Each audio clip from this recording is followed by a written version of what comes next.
কি জিনিস তাই না? হুম। ওরা কি দেয় এবার তো রতনে এই চিনি সেটা কালি জিরা ডিবে যাবো গা হ রতনের আর কিনে লাগবো না এবার কালিজিরা ধান। বেশ পাগলাম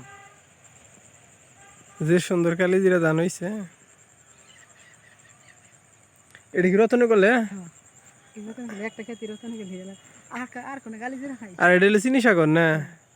আঙ্গুরটা তো বাইরে এটা গেল গা শাকপুরিদের গলে। আঙ্গুর কিন্তু হিসাব করে দেখো সারা এই যে হ্যাঁ আগে হিসেব একটু বড় হয়েছে বা ওই যে একটু পাতলা কার হয়েছিল তো। পাতলা করছি ধানের সুবা দেখছিস কি হ্যাঁ সবাই সুবা বেশি আর বাড়ছে। ধানেরই বেশি এরা কিন্তু বই চাল সাপ করে ঘাস খাইতে চুড়াই দিছে আইসিয়া আমি কালকে সোজা করতে গেলাম যে গুছামতে যে নেই যে আলা পতাইসা এটা সোজা করতে গেছি